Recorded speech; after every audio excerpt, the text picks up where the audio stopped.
Good morning, students. So, today's topic is metabolism of carbohydrates. Okay, previous class I've just briefed up what all pathways will come under metabolism of carbohydrates.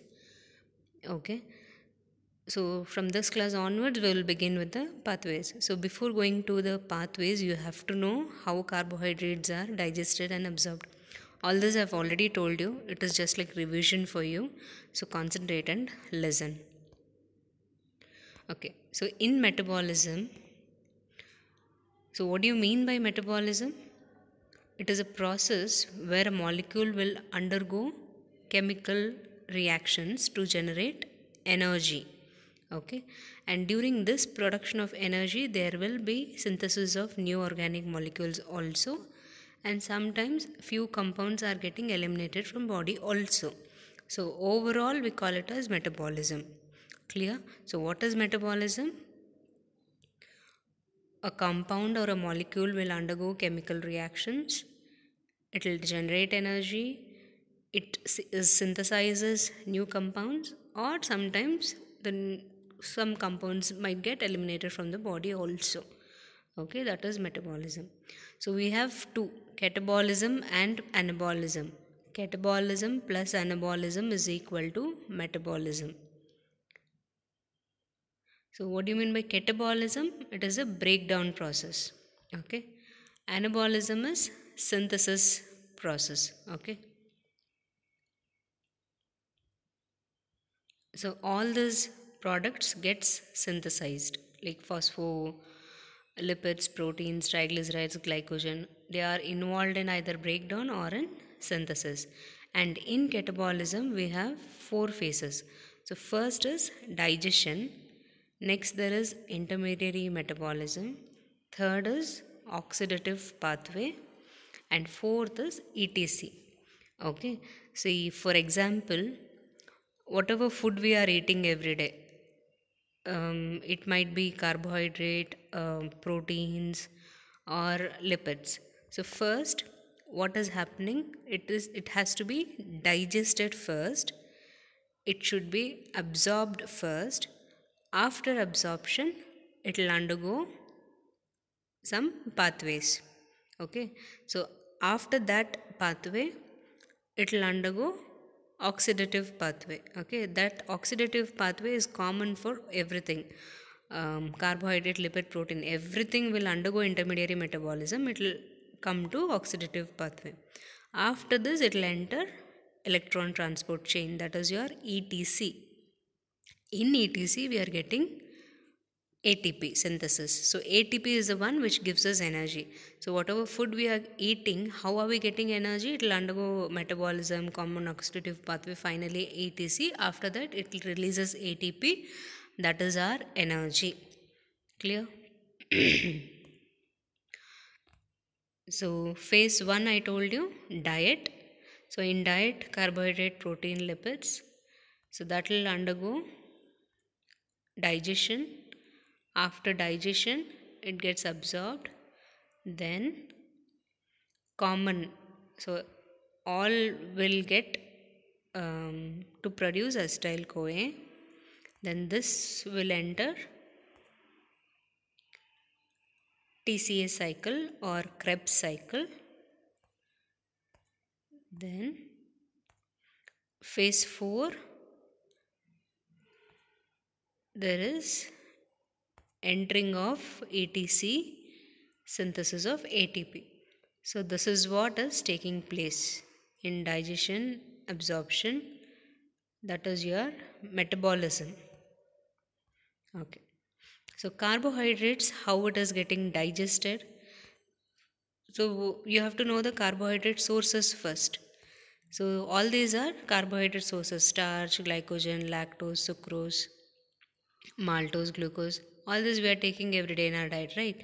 So all these are sources of carbohydrates, and there are digestive enzymes. There are salivary amylase present in saliva, pancreatic amylase in pancreatic juice, and there is isomaltase, maltase, lactase, and sucrase. So the name itself is telling what it does and what it hydrolyzes. For example, salivary amylase. Amylase means it hydrolyzes starch. Okay. Then isomaltase hydrolyzes isomaltose. Maltase hydrolyzes maltose. Lactase, lactose. Sucrase, sucrose. So, first step in digestion is digestion in the mouth. So, in mouth, when we are chewing the food, food gets mixed with salivary amylase. Okay, so this amylase will act both on starch and glycogen. Then this breaks alpha 1,4 glycoside bond that is there. Okay, so once that is done, the products we are getting is maltose, maltotriose, and alpha limit dextrins. Maltose, you know what it is.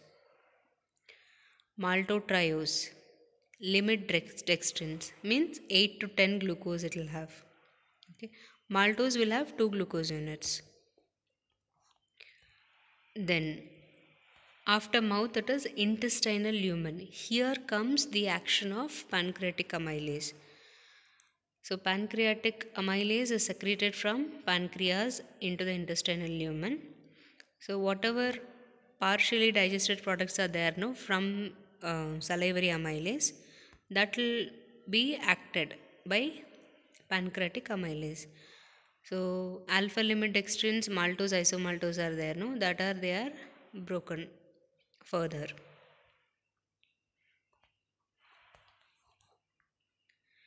And end products of digestion. So after the action of salivary amylase, after the action of pancreatic amylase, we will get glucose, fructose, and galactose. So in that glucose will be 80%. Okay. So till now we saw digestion of carbohydrates. Okay. So I'll just brief up. Digestion of carbohydrates, you will have to know the sources of carbohydrates first: starch, glycogen, glucose, lactose, and all. So that when it comes in contact with salivary amylase, that is in the mouth, it will get mixed and products are formed. These products is acted upon by pancreatic amylase. Okay, further. Then after both the digestion by salivary amylase and pancreatic amylase, we are getting glucose, fructose, and galactose. So till now it is only the digestion. Still we have not started absorption. Okay, and there are something called as dietary fibers, means which are not digested. Okay, whatever is getting digested, the products we are getting glucose, fructose, and galactose. So whatever is not getting digested, we call it as dietary fiber, because body doesn't have, or it lacks to few digestive enzymes that is required for the digestion. Example for dietary fiber, we have cellulose that is made up of beta 1,4 glycosidic linkage. Okay, all this undigested carbohydrate, they function as dietary fiber. Here you can see just the digestion and absorption. See, starch, the linkage is broken, chloride ions is required for the action of amylase, there is hydrolysis or breaking down, and products we get is maltose, limit dextrins, and maltotriose. Okay, maltose 2 glucose units, 3 glucose units we call it as maltotriose, and there is limit dextrins with 8 to 10 glucose residues. Okay, so I told you some of the carbohydrate doesn't get digested, they are called as dietary fiber. Okay, what is the importance of this dietary fiber? They protect against colon cancer. Main function is for the normal maintenance and normal motility of GI tract, gastrointestinal tract. This dietary fiber consumption is important, though it is not digested. It acts as a roughage. Okay, it increases the stool bulk also. And types are there. So there are two types of dietary fibers. One is soluble and one is insoluble. Okay, solubles, you have gums and pectins. Major source of this soluble dietary fibers are fruits and legumes. And there is insoluble fibers also, like cellulose and hemicellulose. These are present in wheat and vegetables. Okay. And here comes the importance of dietary fiber. There is increase in the motility of GI tract, thus prevents colon cancer. It prevents constipation. Glucose tolerance is increased. It decreases reabsorption of bile salts and causes their excretion. So by this it is lowering the cholesterol level also. It helps in weight reduction as it provides fullness for a long time. So when we feel full for the long time, we avoid eating, right? So that has a role in weight reduction also. So in many weight reduction, this thing you could have observed, they ask you to consume a lot of fibers. So main significance of fibers, consuming fibers, is this. Okay, one thing is it is undigested, GI motility increases, colon cancer risk is reduced, and weight reduction, cholesterol decreasing, glucose tolerance is increased. Okay, and how much of dietary fiber we have to take? 30 grams per day. Okay, that is the thing. And factors affecting digestion and absorption of dietary fiber. So I told you soluble and insoluble nature of fiber is there, that will affect the absorption. Then water holding capacity. Soluble fiber will hold more water than insoluble fiber. Okay, and effect of cooking. These are the factors that affect dietary fibers absorption. So here is a chart. So just observe what type of dietary fiber, what is their chemical nature and physiological effect. Okay, one common example we can take it as cellulose. It is a polymer of glucose. So physiological effect of this is it retains water in the feces, it promotes peristalsis, it increases bowel action. So similarly, different types of dietary fibers are there. Just have a look on that.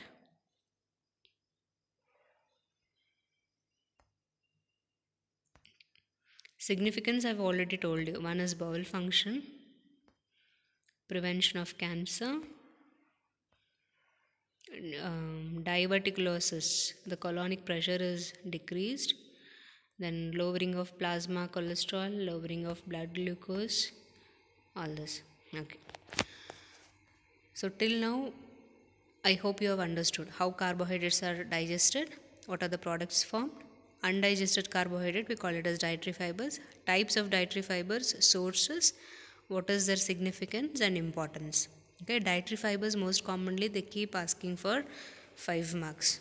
You have to mention the types, what it is, sources and significance and uses of dietary fibers. Okay, now we will come to absorption. Okay, so after digestion, what are the products formed? Glucose, fructose, galactose and all are formed. So that how is it absorbed? First we will see absorption of glucose. Okay, so glucose is absorbed by active transport and facilitated transport, and rate of absorption is like this. So galactose, glucose and fructose, in this order the rate of absorption increases. Okay, here you can see the dietary sources, the digestive enzymes, where it is present and what are the products.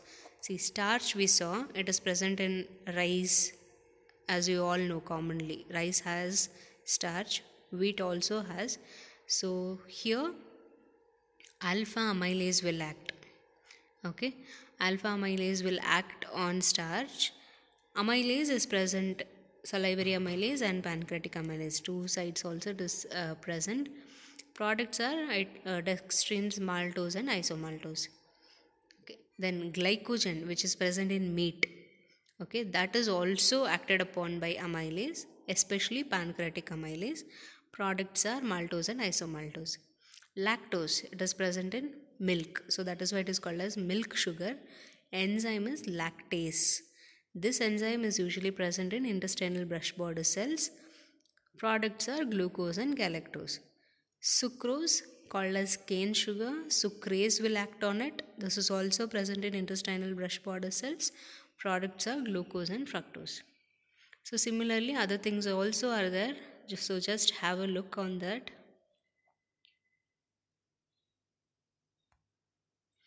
Okay.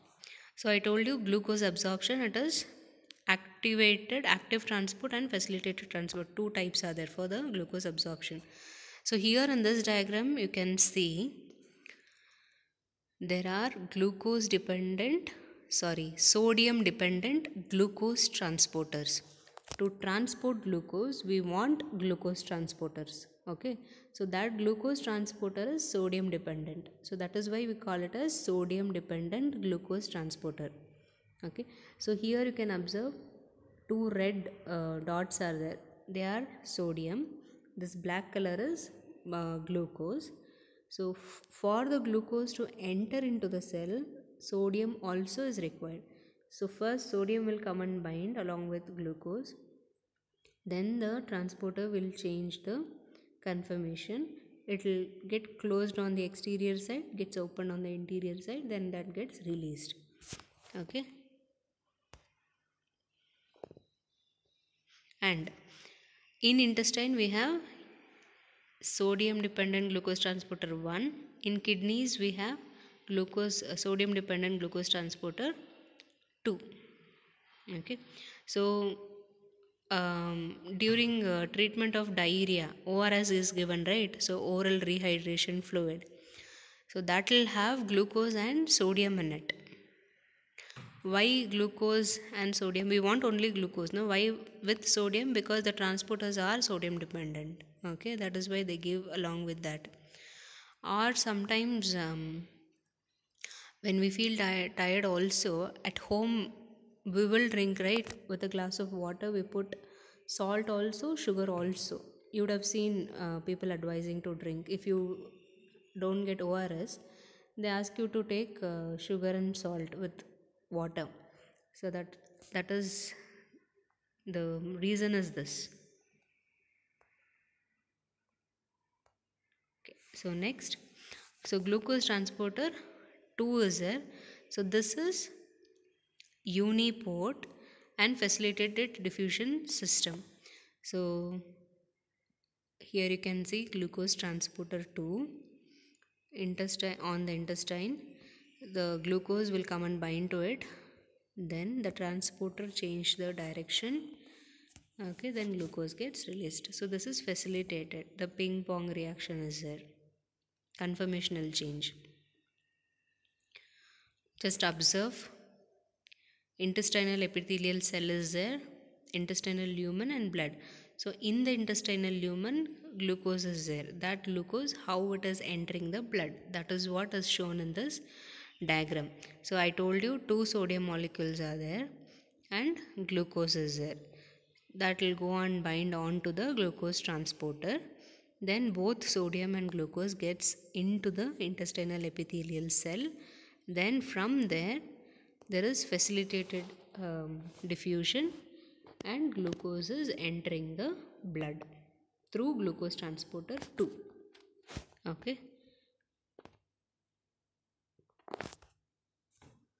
So glucose transporter 2 transport glucose into the cell when glucose is high, when blood sugar level is high. So in the well-fed state, glucose is taken up by liver and deposited as glycogen. Okay. So here also the transporter is shown, glucose transporter 4. So active transport, I told you, it is present in both intestine and kidney, glucose transporter 1 and 2.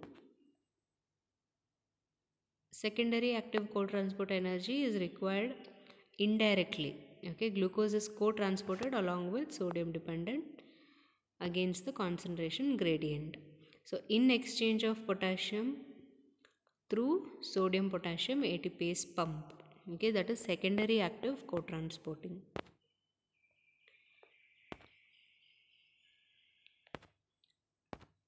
So don't bother about this much. Just the diagrams, if you observe, you will understand. So intestinal lumen, mucosal cell, and contraluminal surface is there. So glucose transporter 1 and 2 you can observe. Glucose along with sodium, it gets transported, and sodium also with exchange of potassium is getting transported. Sodium potassium ATPase pump we call it as.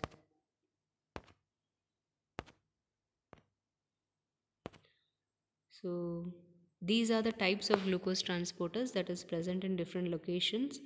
Just have a look. Glucose transporter 1, 2, 3, 4, many types are there, and in what organ it is present and what are the properties it has. So just 2, 3 if you remember are sufficient. Now coming to the abnormalities. What happens when there is some problem with the digestion and absorption? What will happen? Okay, so first thing is intestine gets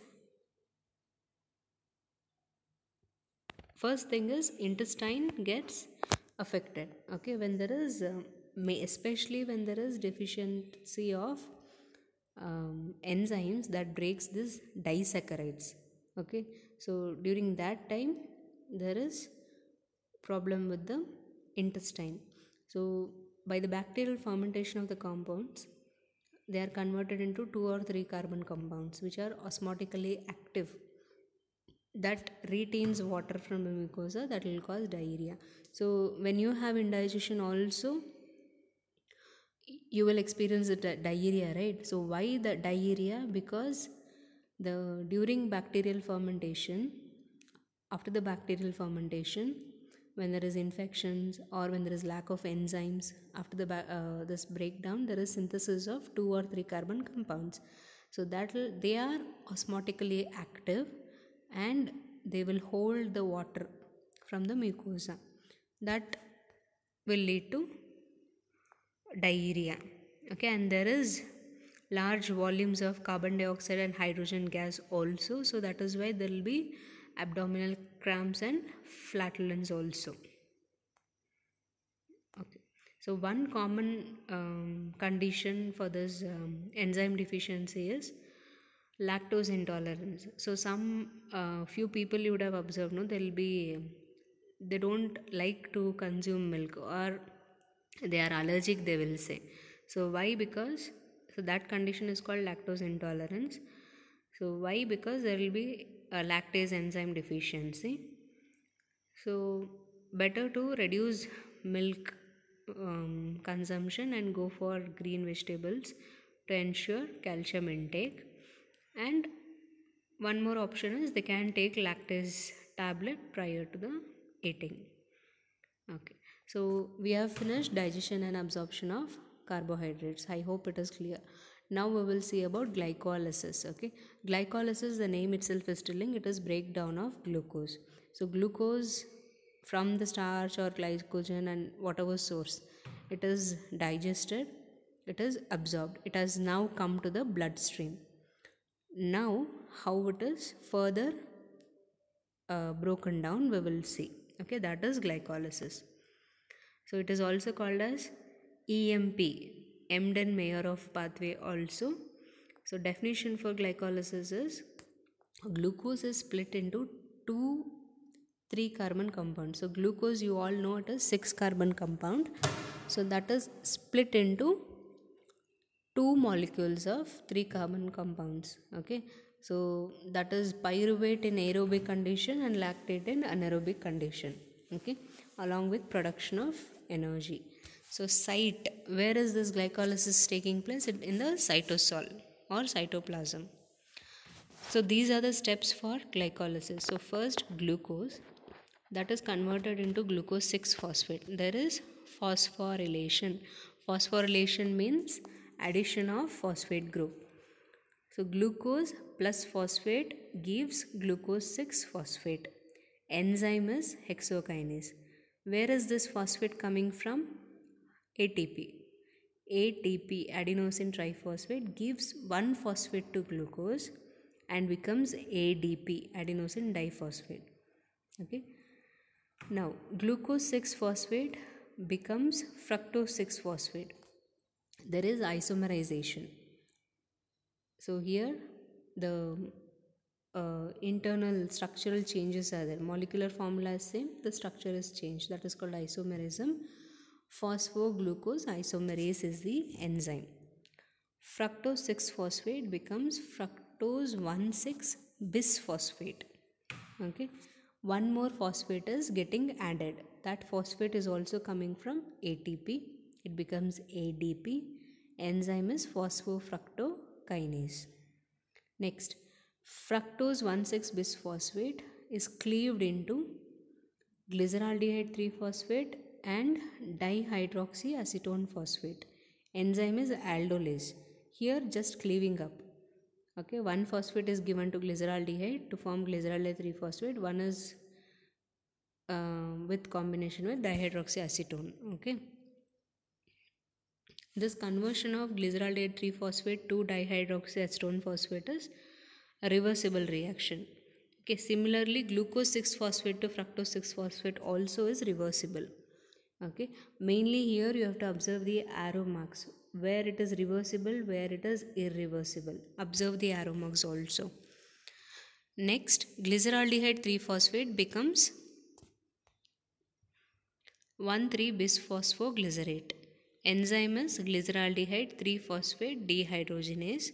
So when dehydrogenase is coming, there should be NAD present. Okay, NAD becomes NADH plus H plus.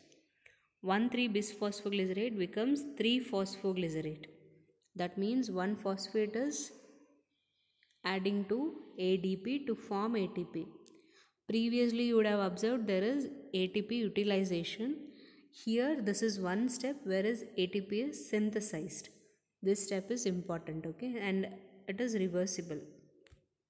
Enzyme is phosphoglycerate kinase.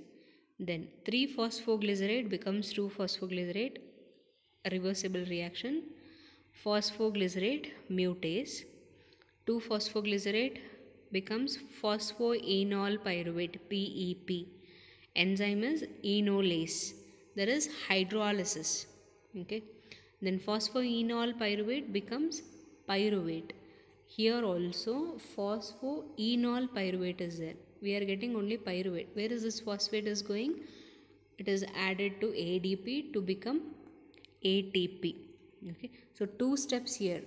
ATP synthesis. Bisphosphoglycerate to 3-phosphoglycerate. Then phosphoenol pyruvate to pyruvate. ATP synthesis is there.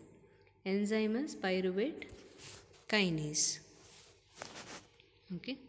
So this is in aerobic condition. In anaerobic condition, pyruvate again is converted to lactate. Okay. And this is energetics of glycolysis. So how many ATPs will be getting? Okay, what are the thing we will see? So in the first step, enzyme is hexokinase. So energy yield, number of ATP generated per molecule we are seeing. So here -1 is there. Why -1? There is utilization of ATP. Next, in the third step also there is utilization of ATP, so -1. So in the bisphosphoglycerate kinase and pyruvate kinase, ATP is synthesized, isn't it? 1 ATP. So into 2 we have to do. So 2 molecules so we are getting. So finally we are getting 4 ATPs. In that you minus 2 which is utilized. So 2 ATPs we are getting. Next, NADH. So here NADH is there, no? That will give 2.5 ATP into 2, 5 ATP. So 5 plus 2 we are getting 7 ATPs in the glycolytic pathway finally. Okay, observe and see, you will understand. So here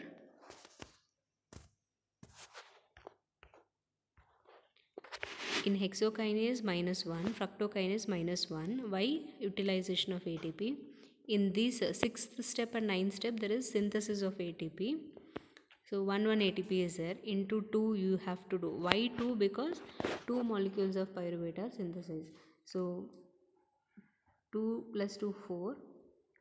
Out of 4 ATP, 2 is getting utilized. So you will have only 2. Except this NADH is there, synthesis. That NADH will give 2.5 ATP. Into 2 if you do 5 ATP. So here 5 plus 2. You will get 7 ATPs. And regulation of glycolysis, there are 3 enzymes, hexokinase and glucokinase or glucokinase, phosphofructokinase PFK and pyruvate kinase. So these are the enzymes. Regulation in detail is as such is not required. Just the pathway you have to remember, that is important. And significance you have to write. Okay, this is the only pathway that takes place in all the cells. Okay, and this provides energy. It is the only source of energy for RBCs or erythrocytes. And when there is lack of oxygen, anaerobic glycolysis takes place. Okay, and that serves as a major source of energy for muscles. Then glycolytic pathways, that is the preliminary step for complete oxidation. Then this provides skeleton, carbon skeleton for synthesis of non-essential amino acids. So amino acid chemistry you would have seen, right? Essential and non-essential amino acids are there. Essential means which is not synthesized in our body, we have to take it through diet. Non-essential, it is already synthesized in our body. So how it is synthesized? By the glycolytic pathway. Okay, that provides the carbon skeleton for synthesis of that. And most of the reactions in glycolytic pathway are reversible. So it is used up for gluconeogenesis also. What is gluconeogenesis? Synthesis of new glucose. So this pathway in detail I'll explain in the next class. So as of now you have to know this. Okay. So I hope you all understood digestion and absorption of carbohydrates, about dietary fibers, significance, then glycolytic pathway, energetics, and significance of glycolytic pathway.